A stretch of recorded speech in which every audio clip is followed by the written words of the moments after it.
السلام عليكم ورحمة الله وبركاته. الحمد لله نحمده ونستعينه ونستغفره ونؤمن به ونتوكل عليه ونعوذ بالله من شرور أنفسنا ومن سيئات أعمالنا من يهده الله فلا مضل له ومن يضلل فلا هادي له ونشهد أن لا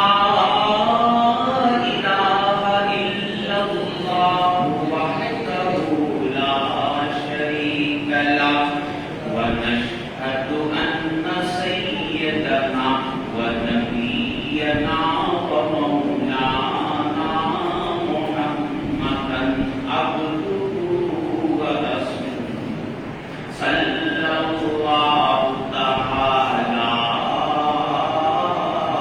عليه وعلى آله وأصحابه وبارك وسلم. أما بعد فأعوذ بالله من الشيطان الرجيم. بسم الله الرحمن الرحيم. إن الله وملائكته يصلون على النبي يا أيها الذين آمنوا صلوا عليه وسلموا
বেরাদারান ইসলাম, মুসলমান মুহতারাম, আল্লাহ পাক আমাদের তৌফিক দান করেছেন। আরবি নতুন বছরের প্রথম মাস মুহররমুল মুকাররমের প্রথম জুমাতে জুমা ফরজ নামাজ আদায় করার জন্য আল্লাহর হাবিবি মসজিদে আসার যে তৌফিক এনায়েত করেছেন, এই জন্য শুকরিয়া আদায় করে সকলেই বলি আলহামদুলিল্লাহ। মেরে দোস্তো, আরবি নতুন বছর, এই হিজরি বছর, এই গণনাটা শুরু করেছিলেন ইসলামের দ্বিতীয় খলিফা হযরত ওমর ইবনে খাত্তাব রাদিয়াল্লাহু তাআলা। ওনার শাসনামল থেকে এটা সিদ্ধান্ত নেওয়া হয় মুসলমানদের একটা আলাদা বর্ষ পঞ্জিকা থাকা পর্যন্ত। নানা জন নানা মত দেন, বাট মেজরিটি উইংস, সংখ্যাধিক সাহাবায়ে কেরামরা মত দেন আল্লাহ রাসূলের জীবনের পট পরিবর্তনের ঘটনা হচ্ছে হিজরাতের ঘটনা। আল্লাহ রাসূলের এবং সমস্ত সাহাবায়ে কেরামদের জীবনের পট পরিবর্তনের ঘটনা হিজরাতের ঘটনা। আপন জন্মভূমি ছেড়ে অন্য জায়গায় চলে যাওয়া, এটাকে আমরা বাংলাদেশে অনেক মানুষ দেশের বাইরে চাকরি করেন, অনেক প্রবাসী রয়েছে, এদের সাথে এই হিজরাতের কোনো তুলনা নেই।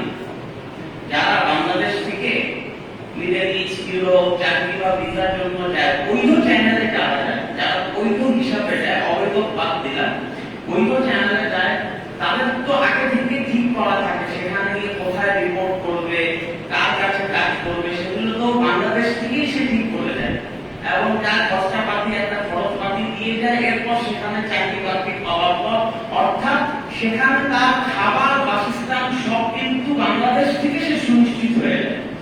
আর গেল এমন গেল না, বরং যে বৈধভাবে যাবে একটা নির্দিষ্ট সময় পর সে দেশে আসার সুযোগ সে পাবে।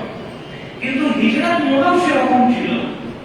মক্কা থেকে মুসলমানরা মদিনায় গেল, আর কখনো নিজের জন্মভূমিতে আসতে পারবো কিনা, কি হবে না হবে কোনো বিন্দু মাত্র আইডিয়া ছিল না। অনেক মানুষরা এর আগে কখনো মদিনায় দেখেন নাই। মদিনায় মানুষরা কিরকম ছিল, তারা আমাদের রাখবে কিনা, না তারা মক্কাওয়ালাদের চেয়ে বড় জুলুম করবে, কিছুই তাদের জানা ছিল না। শুধুমাত্র দ্বীনের খাতিরে, ইসলামের খাতিরে, আল্লাহ রাসূলের নির্দেশে তারা কয়েক দিনের মধ্যে তাদের সবকিছু গুছিয়ে মক্কা থেকে মদিনায় চলে গেল। এই জিনিস আমরা বলে বোঝাতে পারবো না। আপনারা বাংলাদেশে চিন্তা করুন, আমরা এখানে ঢাকায় সবাই সেটেল হয়ে আছি। আপনাকে যদি বলে সামনে সোমবার থেকে আপনাকে সব কিছু ছেড়ে আপনি রাজশাহীতে পার্মানেন্ট থাকবেন, কিন্তু থাকা খাওয়ার কোনো নিশ্চয়তা নাই, কি অবস্থা যাবে?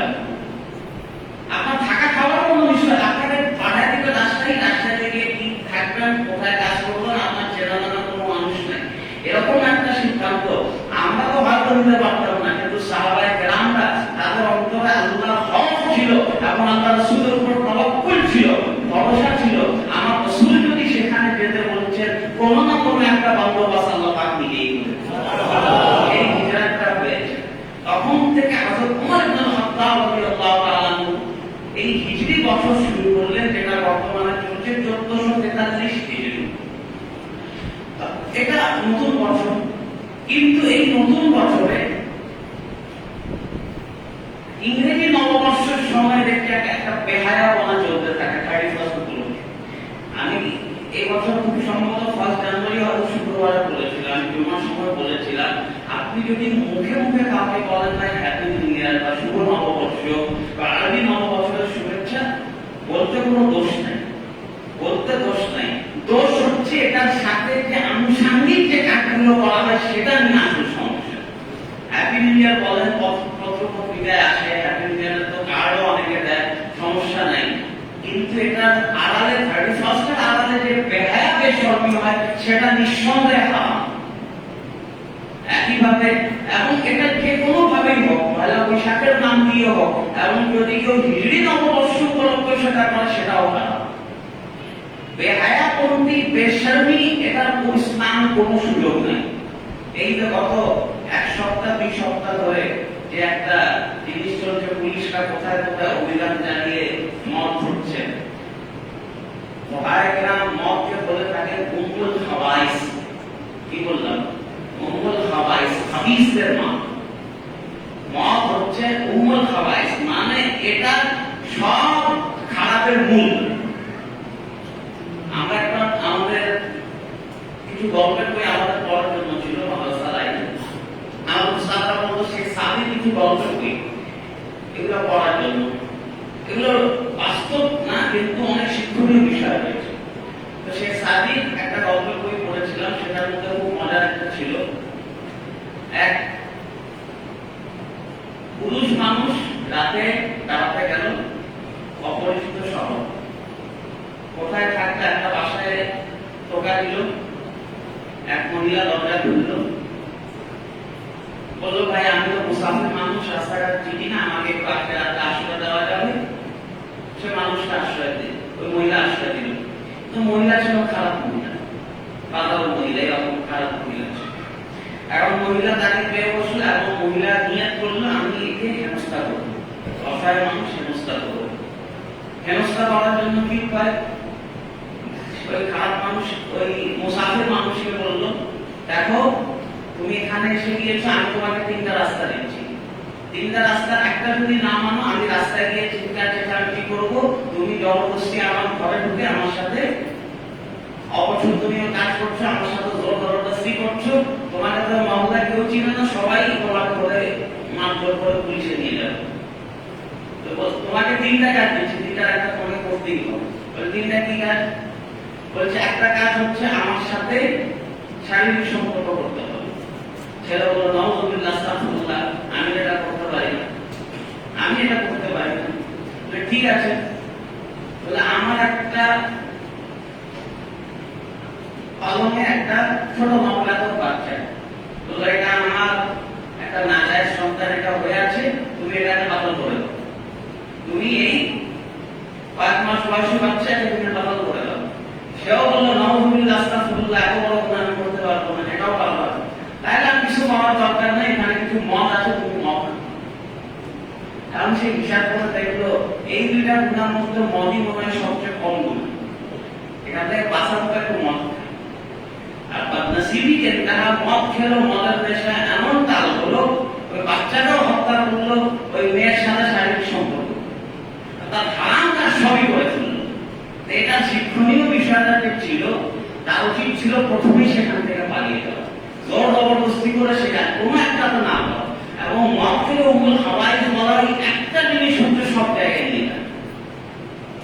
এই জিনিসগুলো, এই বেহায়া বেশরমি থেকে আফসোস কি বাত সমাজে এই খারাপ জিনিসটাকে মানুষ খারাপও চিন্তা করে, মানুষ তাকে এটাকে ভাবতে এটা খারাপ জিনিস।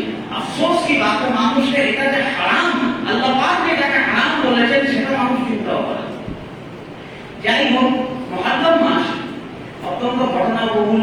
সামনে শুক্রবার আশুরা, 10ই মুহররম, এবং আশুরার একটা খুব বড় ফজিলত রয়েছে। মুহররমের 10ই মুহররমে যে রোজা রাখবে আল্লাহ পাক তার 1 বছরের গুনাহ মাফ করে দেন।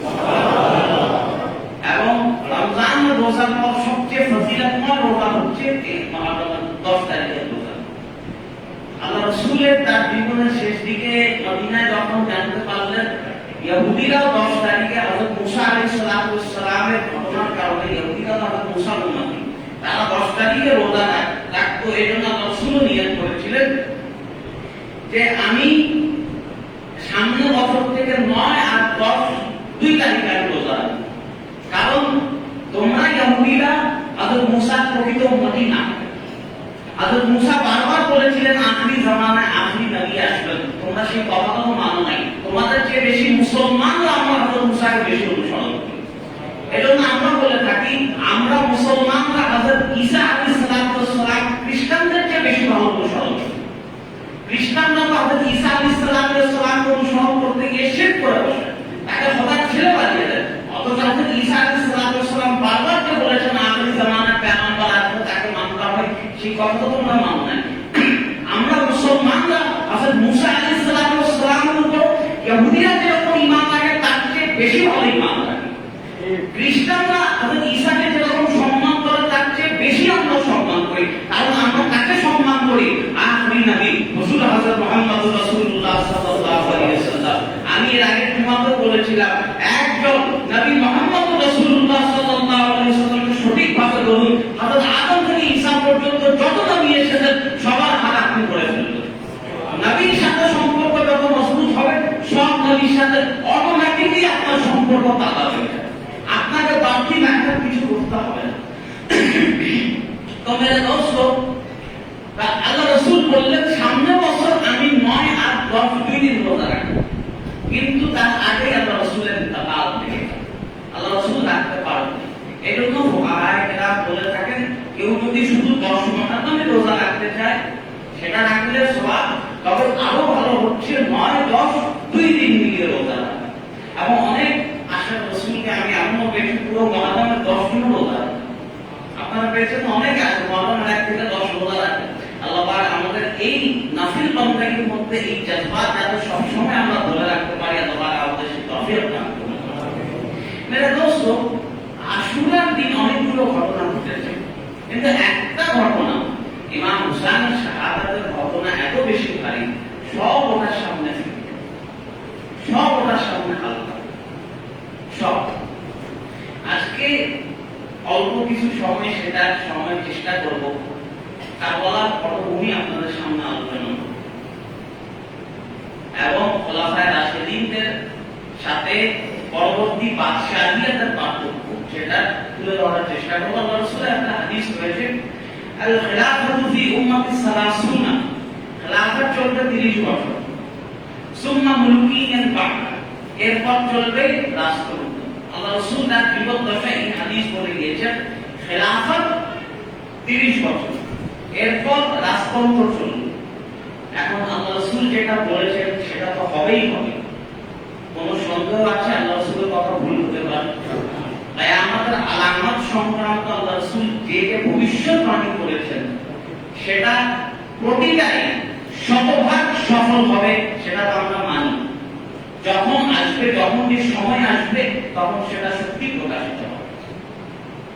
আল্লাহ রাসূলের ইন্তেকাল হলো, ইসলামে এই 30 বছর রাজত্ব করেছেন, রাষ্ট্র পরিচালনা করেছেন 5 জন ব্যক্তি, হযরত আবু বকর, হযরত ওমর, হযরত উসমান, হযরত আলী, হযরত হাসান ইবনে আলী রাদিয়াল্লাহু তাআলা আনহু। এই 5 জন, এবং এই 5 জন মিলে 30 বছর পূর্ণ হয়। হযরত আবু বকর সিদ্দিক আল্লাহ রাসূলের ইন্তেকালের পর প্রথম খলিফা নির্বাচিত হন এবং এই খেলাফতটাও অনেক আকস্মিকভাবে হয়েছে। হযরত আবু বকর সিদ্দিক কিভাবে খলিফা হলেন সেটা আমাদের জানা উচিত না? আমি সবসময় আফসোস করি আমরা মুসলমানদের পড়ালেখা আমাদের আগ্রহ খুব কম। আমরা আবু বকর ওমর রাদিয়াল্লাহু তাআলা আনহু তারা আমাদের মাথার তাজ। আল্লাহ রাসূলকে কিভাবে অনুসরণ করতে হয় সেটা আমরা তাদের মাধ্যমে পেয়েছি। তাদের ব্যাপারে যদি আমরা না জানি আমরা তাদের পিছনে সময় নষ্ট করি। আল্লাহ রাসূলের যখন ইন্তেকাল হলো সাহাবায়ে কেরামরা ভেঙে পড়লেন। হযরত আলী ইবনে আবি তালিব আল্লাহ রাসূলের চাচাতো ভাই এবং জামাই, তিনি ব্যস্ত ছিলেন আল্লাহ রাসূলের জানাজা কাফন নিয়ে, কারণ এই কাজগুলো পরিবারের লোকেরাই করে থাকে। হযরত আলী আল্লাহ রাসূলের পরিবারের মানুষ। এমন সময়ে খবর আসলো সাকিফায়ে বনি সাইদার মধ্যে আনসারীরা নিজেদের মধ্যে থেকে সাদ ইবনে উবাদা রাদিয়াল্লাহু তাআলা তিনি একজন দলিল পাতা সাহাবী, একজন খুব সম্মানিত আনসারী সাহাবী, তাকে তারা খলিফা বানিয়ে দিয়েছে। কি নাম? সাদ ইবনে উবাদা। তিনি অনেক সম্মানিত সাহাবী এবং আসহাবে সুফফাদের একবেলা খাবারের ব্যবস্থা করতেন, অনেক সফি সাহাবী ছিলেন। তো আনসারী সাহাবীরা সাদ ইবনে উবাদাকে খলিফা বানিয়ে ফেলল, প্রায় চূড়ান্ত হয়ে গেল। এই খবরটা যখন হযরত আবু বকর এবং ওমরের কাছে গেল তখন তারা বললেন আল্লাহ রাসূলের হাদিস রয়েছে খেলাফত চলবে কুরাইশের মধ্যে। কুরাইশের বাইরে গেল তো আল্লাহ রাসূলের কথা লঙ্ঘন হয়ে আমরা চলো তাড়াতাড়ি সেখানে যাই। সেখানে গেলেন এবং হযরত আবু বকর সিদ্দিক আনসারী সাহাবী, সেখানে শুধু আনসারী সাহাবী, আর আবু বকর আর ওমর হচ্ছেন মুহাজির সাহাবী। মুহাজির আর আনসারী সাহাবীর ডেফিনিশন জানা আছে? মুহাজির যারা মক্কা থেকে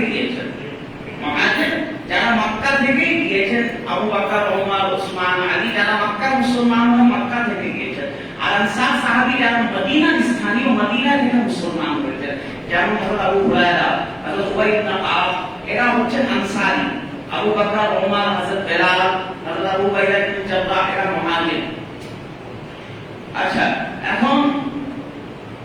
তখন হযরত আবু বকর বললেন দেখো তোমাকে তোমরা ইসলামের জন্য অনেক বড় খেদমত করেছো, কোনো সন্দেহ নাই, কিন্তু আল্লাহ রাসূলের হাদিস রয়েছে খেলাফত হবে কুরাইশের মধ্যে। আল্লাহ রাসূল মারা গেলেন মাত্র একটা দিন হলো, এত আগে আল্লাহ রাসূলের হুকুমের নাফরমানি করা ঠিক হবে।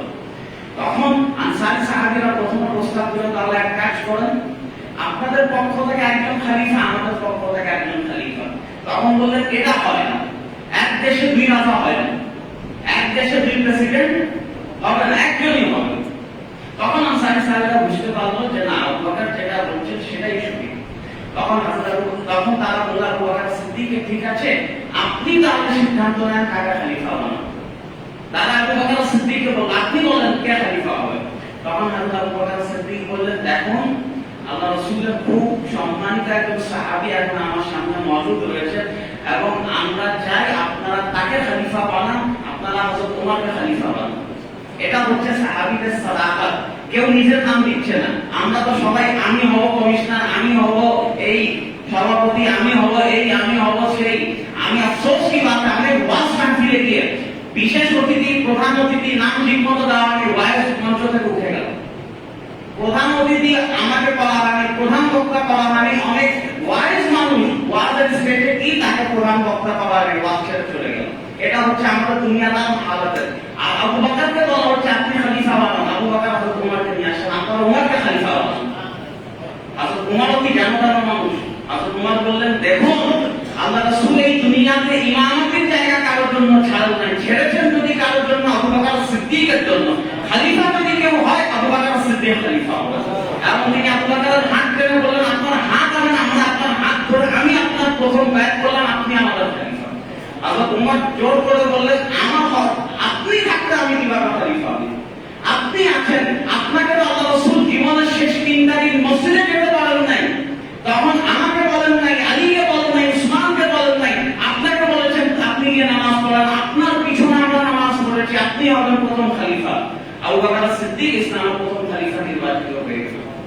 এভাবে আবু বকর সিদ্দিক ইসলামের প্রথম খলিফা।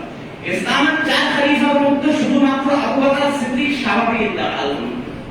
অনেক লম্বা সময় 4 খলিফার বিষয় যদি আমি বলা শুরু করি 2 ঘন্টার নিচে শেষ হবে না। যতটুকু সংক্ষেপে সারভঙ্গ করা যায় সেটার জন্যই আমি আগাচ্ছি।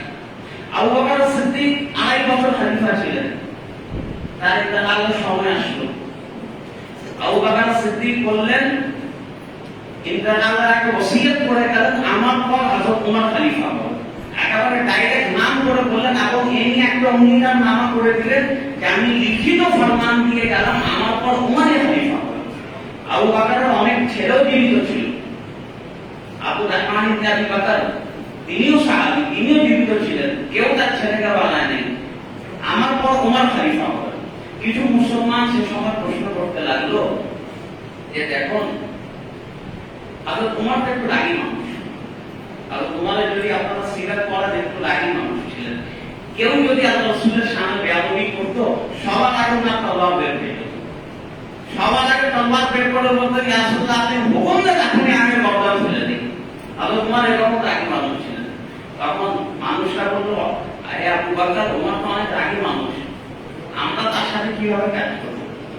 তো হযরত আবু বকর বললেন, দেখো হয়তো তোমরা তার রাগ বেশি দেখতে পাচ্ছ, কিন্তু খেয়াল রাখো যখন তার উপর খেলাফতের কাজ আসবে সে একেবারে নরম হয়ে যাবে, তার উপরে জিম্মাদারি আসলে সে নরম হয়ে যাবে। কিছু মানুষ একটু কড়া ভাষায় বলল আবু বকরকে, হে আবু বকর, তুমি হয়তো মারা যাওয়ার পর আল্লাহর কাছে গিয়ে কি বলবা যে তুমি দুনিয়াতে কাকে আমাদের প্রতিনিধি হিসাবে রেখে আসবে? তখন আবু বকর সিদ্দিক যেটা বললেন সেটা আমাদের জন্য অনেক বড় নসিহত। আবু বকর সিদ্দিক বললেন, আমি আল্লাহর কাছে গিয়ে এটাই বলবো, দুনিয়াতে যাকে সবচেয়ে ভালো মানুষ পেয়েছি তাকে আমি খলিফা বানিয়েছি। আমার আল্লাহর কাছে বলতে গিয়ে ভয় নাই, আমি নিজের ছেলেকে বানাই নাই, কোনো স্মরণপ্রীতি করি নাই, আমি আল্লাহর কাছে গিয়ে বলবো দুনিয়াতে যাকে সবচেয়ে ভালো পেয়েছি তাকে আমি খলিফা বানিয়েছি। হযরত ওমর দ্বিতীয় খলিফা হলেন। হযরত ওমর ইবনে খাত্তাব 10 বছর খলিফা ছিলেন, 10 বছর রাষ্ট্র পরিচালনা করেছেন, এবং এই 4 খলিফার মধ্যে সবচেয়ে সেরা খলিফা বলা হয় হযরত ওমর ইবনে খাত্তাব রাদিয়াল্লাহু তাআলা। কারণ তিনি যখনই তার মধ্যে একটা জিনিস ছিল, আপনি দেখবেন অনেক মানুষদের মধ্যে একটু লং টার্ম দূর সুন্নাত যে একটা হয়, সেই মাইন্ডসেট হযরত উমরের মধ্যে যেটা ছিল অন্য কারোর মধ্যে ছিল না। হযরত উমরের সিরাত নিয়ে একটা ছোট্ট ঘটনা আপনাদের বলি। একবার হলো অন্যান্য সাহাবায়ে কেরামরা ছিল, আল্লাহ রাসূল যেটা বলতেন সাথে সাথে সেটা এক্সিকিউট করে দিতেন। হযরত উমর কি করতেন, আল্লাহ রাসূল কোন একটা কাজ করতে বললেন, তিনি মাথায় চিন্তা করতেন এই কাজটা সবচেয়ে সুন্দরভাবে কিভাবে করা। হয়তো আল্লাহ রাসূল একটা বলেছেন, হযরত উমর নিজে চিন্তা করতেন এই কাজটা আরো ভালোভাবে করার কোনো উপায় আছে। রাসূলের কথাই মানলো কিন্তু কাজটা আরো ভালোভাবে করলো। যেমন একটা উদাহরণ, সহিহ বুখারী অথবা সহিহ মুসলিমের একটা হাদিস। আল্লাহ রাসূল একবার বসে আছেন, এমন সময় এক ফেরেশতা জিবরাইল আমিন আলাইহিস সালাম আসলেন। এসে আল্লাহ রাসূলকে বললেন যে ইয়া রাসূলুল্লাহ, ইয়া হাবিবাল্লাহ, আল্লাহ পাক আপনার মাধ্যমে উম্মতে মুহাম্মাদীকে পেগাম দিতে যাচ্ছেন যে আপনার উম্মতে মুহাম্মাদীর মধ্যে যে একবার লা ইলাহা ইল্লাল্লাহ মুহাম্মাদুর রাসূলুল্লাহ বলবে, অর্থাৎ একবার কালেমা পড়বে, সে অবশ্যই জান্নাতে যাবে। সে অবশ্যই জান্নাতে যাবে। কথা কিন্তু সঠিক, যে কালেমা পড়লে ঈমান থাকবে সে জান্নাতে যাবে। হয়তো গুনাহের কারণে জাহান্নামে যাবে, জাহান্নামের আযাব, এক না একদিন ঈমান যদি থাকে জান্নাতে যাবে। এই কথা আল্লাহ রাসূলকে ফেরেশতা বললেন। আল্লাহ রাসূল তখন হযরত আবু হুরায়রা রাদিয়াল্লাহু তাআলা আনহুকে বললেন, হে আবু হুরায়রা, তুমি সাথে সাথে এই লোকদেরকে খবরটা পৌঁছে দিয়ে আসো, আমাকে আমার আল্লাহ এত বড় একটা সুসংবাদ দিলেন, আমাকে এত বড় একটা সুসংবাদ দিলেন। এখন হযরত আবু হুরায়রা বললেন, ইয়া রাসূলুল্লাহ, এটা তো অনেক অবাক করা বিষয়, আমার মতো মানুষের মুখের কথা কি কেউ মানবে? আমি গিয়ে বললে এই কথা মানবে? আপনি এক কাজ করেন। তখন আল্লাহ রাসূল বলেন, এক কাজ করো, আমার জুতাগুলো দিয়ে দাও। আমার জুতা দেখিয়ে বলবে যে আমাকে নবী পাঠিয়েছেন, নবী কথা বলতে বলেছেন, যে একবার কালেমা পড়বে সে জান্নাতে যাবে। এখন তিনি আল্লাহ রাসূলের জুতা নিয়ে যাচ্ছেন, রাস্তার মধ্যে হযরত ওমরের সাথে দেখা হলো। হযরত ওমর বললেন, কই যাও? থাকো। তিনি বললেন, আমাকে রাসূল এই কাজ করতে বলেছে। বললেন, আমি যেতে পারলাম। হযরত আবু হুরায়রা বললেন, কি আজব কথা, আমাকে রাসূল একটা কাজ করতে বলেছে, তুমি আজকাল তোমার কথা আমি শুনবো নাকি? আমি রাসূলের কাজ করতে যাব? আর ওমর তো চিন্তা একটা, রাসূলের সিদ্ধান্তের বিরোধিতা না, মানুষের একটা হেফাজতের বিষয়। আবু হুরায়রা তুমি আটকালেন, এবং আবু হুরায়রাও আটকাচ্ছেন না। আর তোমার আবু হুরায়রার মুখে এত জোরে একটা খুশি মানুষ বেরোয় হয়ে গেল, এবং কাঁদতে কাঁদতে আল্লাহ রাসূলের কাছে গেলেন, ইয়া রাসূলুল্লাহ, আমি তো আপনার কাজ করতে গেলাম, ওমর আমাকে এত জোরে একটা খুশি মানল। আল্লাহ রাসূল ওমরকে তলব করলেন, ওমর क्या बात है, কেন এমন করলেন?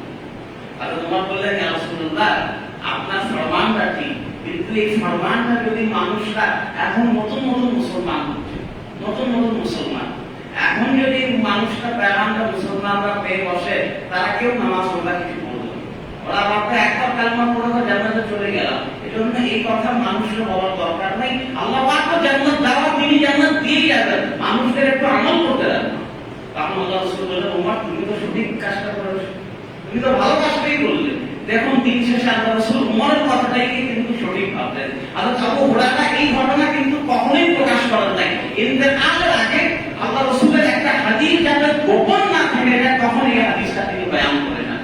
এর জন্যই আমরা জানতে পেরেছি। তো মেরে দোস্ত, হযরত ওমর ইবনে খাত্তাব রাদিয়াল্লাহু তাআলা চরিত্রের মধ্যে এই জিনিসটা ছিল। হযরত ওমরকে হত্যা করেছে আবু লুলু ফিরোজ নামে এক অগ্নিপূজারী। হযরত ওমর সাধারণ নামাজ মসজিদ নববীতে ইমামতি করছিলেন। খুব বড় একটা হাদিস রয়েছে, প্রায় 1.5 পাতার বিশাল একটা হাদিস হযরত ওমরের শাহাদাত। হযরত ওমর ইবনে খাত্তাব নামাজ পড়াচ্ছেন, ইমামতের হালাত আল্লাহু আকবার বলে নামাজ শুরু করলেন। আবু লুলু ফিরোজ 20 মাথা ছুরিতে এমনি ধারালো, ছুরিতে আবার 20 মাথা, অর্থাৎ ঢুকলে মৃত্যু নিশ্চিত, এরকম একটা ছুরি হযরত ওমরের পিঠে ঢুকিয়ে দিল। হযরত ওমরের পিঠে ঢুকিয়ে দিলে হযরত ওমর পড়ে গেলেন, এবং সাথে সাথে হযরত ওমর যখন পড়ে গেলেন, পিছন থেকে এক সাহাবী হযরত সুহাইব আলাইহিস সালাম রাদিয়াল্লাহু তাআলা তিনি এসে নামাজ পড়িয়ে নামাজ শেষ করলেন। ওই আবু লুলু ফিরোজ আরো 4-5 জন সাহাবীকে এভাবে ছুরি মেরে, যখন আর পালানোর জায়গা পেল না, নিজের পেটে ছুরি মেরে সে আত্মহত্যা করে ফেলল। হযরত ওমরকে এখন সবচেয়ে চমৎকার বিষয়, নামাজ কিন্তু চলছে, ইমামের হয়ে গেল, পিছন থেকে একজন মানুষ সাহাবী তিনি এসে নামাজ পড়ালেন, নামাজ কিন্তু চলেছে, পিছনের সাহাবীরা জানেই না কি হলো, পিছনের কাতারের মুসল্লিরা জানেই না সামনে কি হলো। হাদিস শরীফে রয়েছে পিছনের কাতারের যারা মুসল্লি ছিল তারা বলতে লাগলো আমরা নামাজ শুরু হলো, শুরুতে আবার ওমর তেলাওয়াত শুনতে পারলাম, এরপর আমরা খুব হালকা কিছু তেলাওয়াত শুনতে শুনতে নামাজ শেষ হয়ে গেল। নামাজ যখন শেষ হলো তখন আমরা খবর পেলাম হযরত ওমরের উপর আক্রমণ হলো, হযরত ওমরের উপর হামলা হলো এবং আঘাতটা এত ভয়াবহ ছিল, এত মারাত্মক ছিল। হযরত ওমরকে সে সময় হাকিমরা যারা ছিল তারা ওষুধ খাওয়াচ্ছে, দুধ খাওয়াচ্ছে, মুখ থেকে দুধ খাওয়াচ্ছে, পেটে যে ছুরিটা লেগেছে পেট আর পিঠ ফুটা করে দিয়েছে, পেট ফোটা হয়ে গিয়েছে, মুখ থেকে যে দুধ খাওয়াচ্ছে ওই ফুটা থেকে বের হয়ে যাচ্ছে, অর্থাৎ পাকস্থলী ছিঁড়ে গিয়েছে, পাকস্থলী ছিঁড়ে গিয়েছে। এখন বলে ফেললো যে উনার আর বাঁচার সম্ভাবনা নেই। এখন হযরত ওমর তার অন্তিম মুহূর্তে তিনি 6 জনের একটা কমিটি করলেন। দেখো আল্লাহ রাসূল নিজের পর কাউকে খলিফা বানান নাই, আবু বকর সিদ্দিক আমাকে বলেছেন সেটা আবু বকরের সিদ্ধান্ত ছিল, কিন্তু আমি আল্লাহ রাসূলের সিদ্ধান্তটাকে বেশি সম্মান করি। আমিও নিজের পর কাউকে খলিফা বানাবো না, আমি 6 জনের একটা কমিটি বানাচ্ছি, তোমরা যাকে খুশি তোমরা তাকে খলিফা বানাও, তোমরা যাকে খুশি তাকে খলিফা বানাও। এরপর হযরত ওমর ইবনে খাত্তাব কাল হয়ে গেল শহীদ হলেন এবং ওই 6 জনের মধ্যে থেকে হযরত উসমান গনি রাদিয়াল্লাহু তাআলা নাম সামনে আসে। হযরত উসমান ইসলামের তৃতীয় খলিফা হলেন এবং হযরত উসমান গনি রাদিয়াল্লাহু তাআলা ইসলামের ইতিহাসে সবচেয়ে দীর্ঘ সময় খলিফা ছিলেন, প্রায় 12.5 বছর, সবচেয়ে দীর্ঘ সময় তিনি খলিফা ছিলেন। হযরত উসমান গনি রাদিয়াল্লাহু তাআলা তার শেষের দিকে এই জিলহজ মাসে 18 জিলহজ হযরত উসমান গনি রাদিয়াল্লাহু তাআলা তার ঘরের পিছনে কিছু বদনসিব মানুষরা হযরত উসমানের বিরুদ্ধে বিদ্রোহ করছিল। হযরত উসমানের ব্যাপারে রাসূল বলেছিলেন, উসমান তোমাকে আল্লাহ পাক একটা খেলাফতের জামা পরাবেন, দুনিয়ার কিছু মানুষ সেটা খুলে ফেলার চেষ্টা করবে, তুমি কখনো সেটা খুলবে না। হযরত উসমানের শেষের দিকে অনেক মানুষের বিদ্রোহ হচ্ছিল, এটার জন্য একটা খুব বড় দোষ ছিল বনু উমাইয়া। ইসলামের ইতিহাস যখন পড়বেন, বিশেষ করে প্রথম 100 বছর বনু উমাইয়ার ইতিহাসগুলো খুবই কষ্টদায়ক ছিল। এরা মুসলমান, কিন্তু মুসলমানদের উপর এরা যা জুলুম করেছে, এরা যে পরিমাণ আঘাত করেছে, কোন কাফিরও কিন্তু এরকম করতে পারে। বনু উমাইয়া খানদানের সবচেয়ে বড় যিনি ব্যক্তি ছিলেন তিনি হযরত উসমান গনি রাদিয়াল্লাহু তাআলা।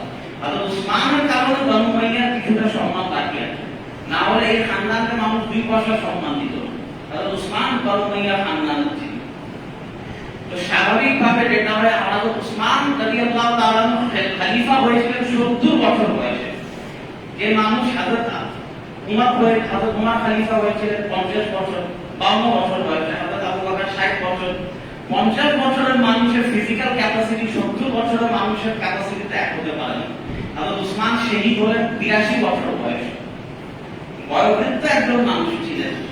সে সময় তার খানদানের জনসংখ্যার লোকেরা অদ্ভুত একটা অরাজকতা করে রেখেছিল এবং খলিফার বিরুদ্ধে বিদ্রোহ চলছিল। তাকে অনেকে বলেছিল আপনি মদিনা ছেড়ে দেন, তখন হযরত উসমান বললেন আমি আমার রাসূলের শহর ছাড়তে পারবো, থাকবো এখানে, মরবো এখানে, আমি রাসূলুল্লাহ শহর ছাড়তে পারবো না।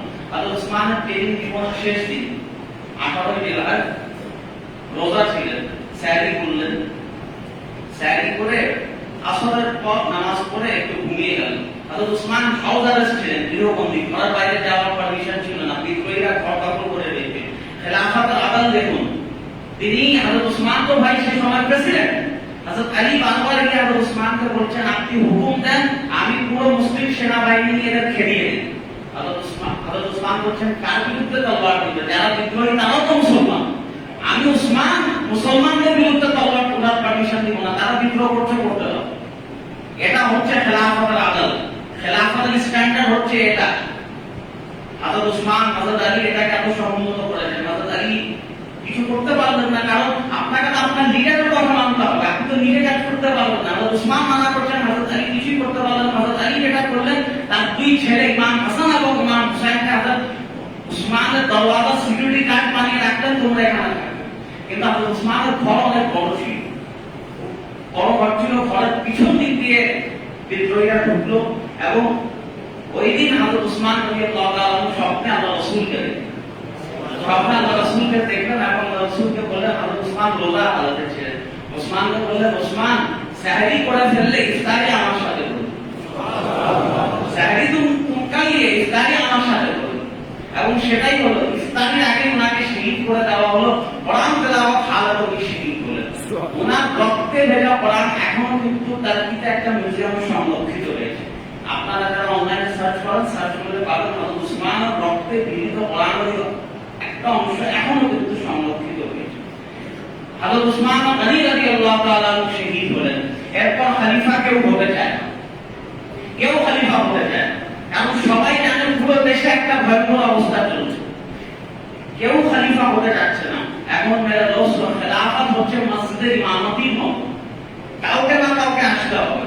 ধরুন আপনাদের এখানে এশার জামাত 9টা, ইমাম সাহেব কোনো কারণ আসতে পারলেন না, নামাজ কি হবে না? মুয়াজ্জিন সাহেব পড়াবে, না হলে মুসাল্লিদের মধ্যে একজন পড়াবে, মাদ্রাসার একজন ছাত্র এসে পড়াবে, নামাজ তো হবে। খেলাফতও কিন্তু এরকম, খেলাফতের জায়গা খালি থাকবে না।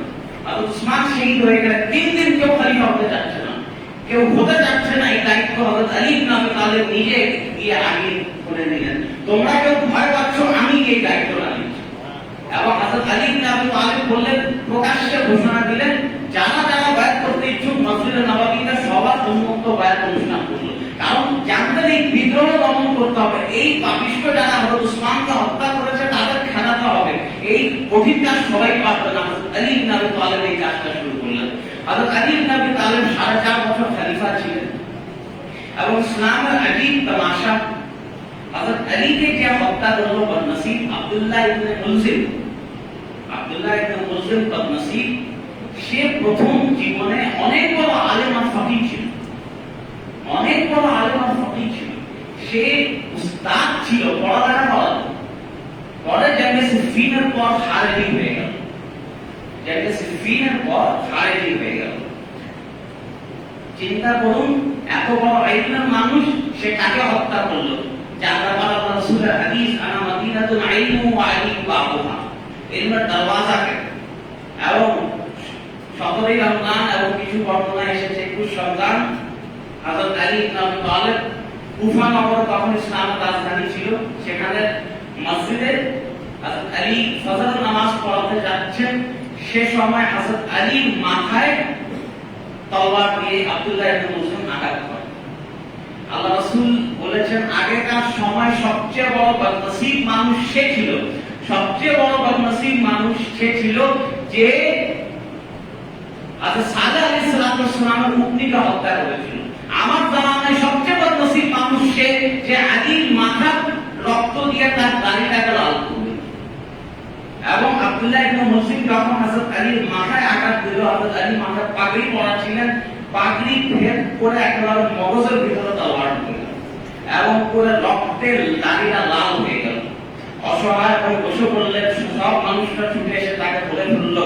এবং যখন ধরে ফেললো, দেখুন এদের কুফর আর এদের মধ্যে এই সমস্ত মানুষদের জাহালাত এমন ছিল, সে ধরা খেয়ে গিয়েছে। সে মানুষটা বলছে, আমি খুব নিয়ত করেছিলাম এই তলোয়ারকে আমি বিষ দিচ্ছিলাম, ধার দিচ্ছিলাম, খুব খারাপ মানুষকে আমি তলোয়ার দিয়ে হত্যা করব বলে আমি নিয়ত করেছিলাম। তখন হযরত আলী তখন জীবিত। হযরত আলী বললেন, ঠিক আছে, আমিও হুকুম দিয়ে যাচ্ছি, যদি আমি বেঁচে যাই, এই আঘাতের ফলে আমি বেঁচে যাই, সুস্থ হয়ে আমি বিচার করব। যদি আমি মারা যাই, আমি হুকুম দিয়ে যাচ্ছি এই তলোয়ার দিয়ে যেন তোমাকে কতল করা হয়। তুমি তো বলেছো এই তলোয়ার দিয়ে সবচেয়ে খারাপ মানুষ হত্যা হবে, এই তলোয়ার দিয়ে আমি না, আসলে তোমাকে কতল করা, ওই সবচেয়ে খারাপ মানুষটাই তুমি করছো। এখন হযরত আলী যখন মুমূর্ষ অবস্থা, খেলাফতের আদাল আমি আজকে বুঝাতে চাচ্ছি, হযরত আলী মুমূর্ষ অবস্থা, সবাই বলছে, আলী আমরা কাকে খলিফা বানাবো? আপনার ছেলে ইমাম হাসান যোগ্য রয়েছেন, তাকে খলিফা বানিয়ে দেই।